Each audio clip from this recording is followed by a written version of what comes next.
More than 40% of the hospitals in Missouri, my state, are rural hospitals, and about half of those are critical access hospitals. And I just want to underscore something you said, Mr. Garcia, that many of these hospitals have faced some level of cyber attack, and they simply don't have the personnel or the budget to deal with it. I've introduced a bipartisan bill called the Rural Hospital Cybersecurity Enhancement Act. It does some of the things that you were just talking about, Mr. Garcia. It starts at just a very baseline level, directing HHS. Viewers, let me ask you something right out of the gate.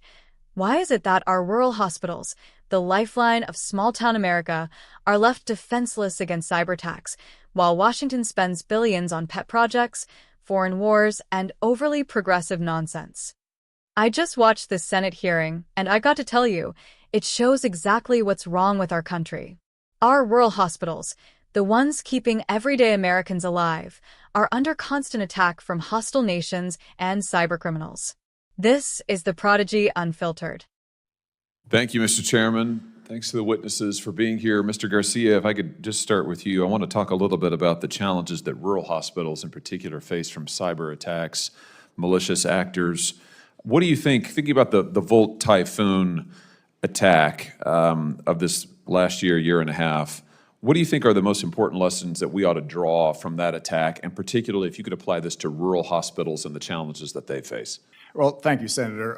Certainly there are very sophisticated attacks out there from nation states and other sophisticated criminal groups that are beyond the capacity of rural, small, critical access health systems to counter, even the larger health systems. We cannot beat nation states. We did a publication in May called On the Edge. We interviewed 40 executives across 30 states, not just rural, but critical access, FQHC, small practices, asking them, what are your concerns about cybersecurity? How are you prepared to deal with it? And what would you need from the government or from your community to support you on that? And the results were not surprising. They said, we know what to do. We don't have, as Ms. Stevenson said, we don't have the capacity in workforce to deal with this. We don't necessarily need training. We need people. Bring the people in, and we need some support, whether it's financial incentives to invest in better cybersecurity or direct financial support. So there's a lot of, I commend the report to you. There's a lot of recommendations in there for both us in the industry and for the government. Ms. Stevenson, do you want to add anything to this? I think that was a great summary. Thank you. More than 40% of the hospitals in Missouri, my state, are rural hospitals, and about half of those are critical access hospitals. And I just want to underscore something you said, Mr. Garcia, that many of these hospitals have faced some level of cyber attack, and they simply don't have the personnel or the budget to deal with it. They don't have a cybersecurity officer on staff. They don't have the budget to work on turning back cyber attacks. What should Congress be doing to help rural hospitals in particular be able to meet the challenge of malicious cyber actors and the threats that this poses to patients, that it poses to hospital staff, that it poses to the working of the hospital? I mean, what can we be doing to help rural hospitals? I'll start with you, Mr. Garcia, and then anybody on the panel who wants to respond is welcome to.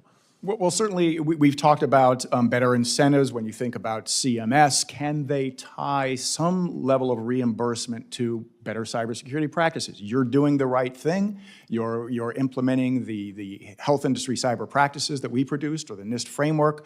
We're going to give you a little bit of a bump on your reimbursement. That's real money.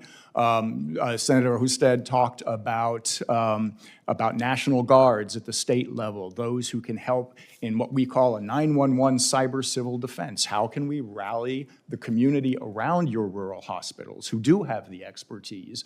It's a lower cost option, but where the government can be using its reimbursement authority as leverage, that can be helpful. Very good. Anybody else want to add to this? Yes, sir, Mr. Weissman. Well, 2 points. One, unfortunately, I'm afraid that the reconciliation costing rural hospitals Medicaid funding is going to make some of these challenges harder. But two, I wanted, in building on work that you've done, and Mr. Garcia talked about Change Healthcare as a utility, because we have so much concentration in the industry. It is true that rural hospitals are just overwhelmed, but the large companies are not, and they are not investing enough. And there is, I think, a need to impose extra obligations on them, new standards, and absolutely to maintain their liability. I disagree with the suggestions to remove liability.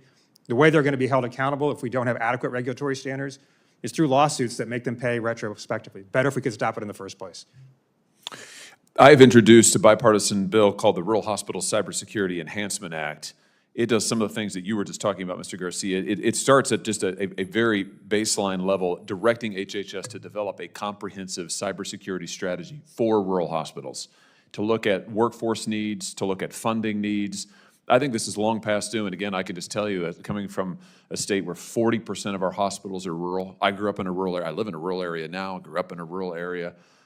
Those hospitals are often the lifeblood of those communities, and they literally save people's lives. And we've got to do more than we are doing now to protect those hospitals, number one, in all of their operations, but also, number two, in helping them from this cybersecurity threat, because they're simply not equipped to deal with it. And realistically, they're not going to be, absent some assistance from the federal government. They do not have the wherewithal on their own. So we've got to do more. I hope that we'll be able to mark up this bill soon in this committee and take it to the floor as a place to start. Thank you all for your testimony, and thank you, Mr. Chairman. And guess what?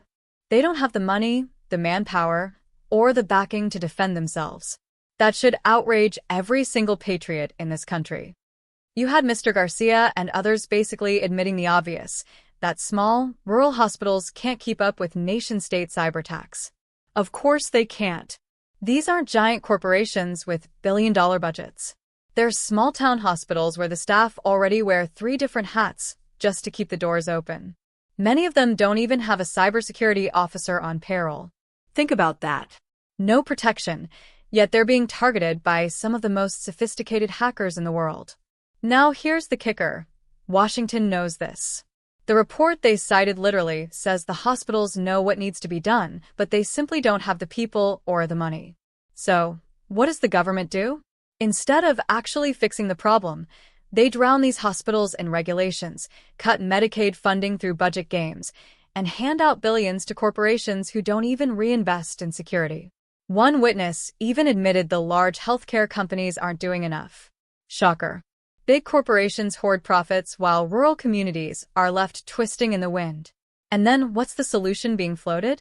Lawsuits. Regulation. Typical Washington nonsense.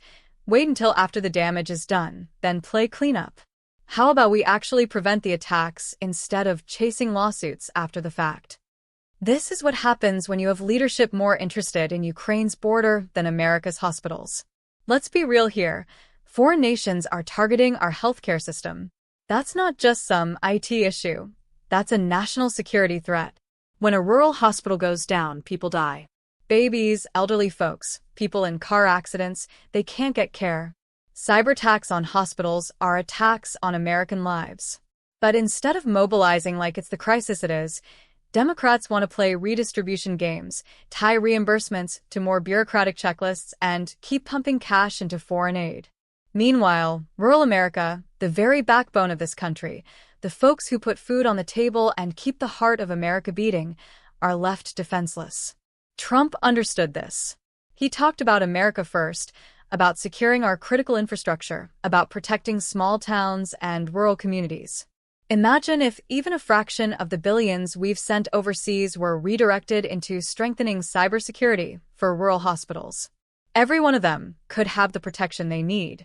But no, Washington elites would rather virtue signal abroad than defend our people at home. I'll tell you what, rural hospitals are not just healthcare centers. They are the heartbeat of American towns. They're where life begins and where life is saved. And right now, they're sitting ducks. Congress talks about enhancement acts and strategies, but without real funding, accountability, and a shift in priorities, it's just more Washington lip service. We, as patriots, need to demand more. Demand that our government stop cutting deals that weaken rural America. Demand that foreign aid comes second to American aid. Demand that cybersecurity for hospitals is treated as the national defense issue it truly is. Because if America can't protect her own small towns, then what are we even doing? This is about putting America first, protecting our hospitals, protecting our families, protecting the forgotten men and women of rural America. And I'll leave you with this. If Congress can fund drag queen shows in Pakistan, they sure as hell can fund cybersecurity for rural hospitals in Missouri. It's time to hold them accountable. This is Prodigy Unfiltered. Like, share, subscribe, and stay in the fight. God bless America.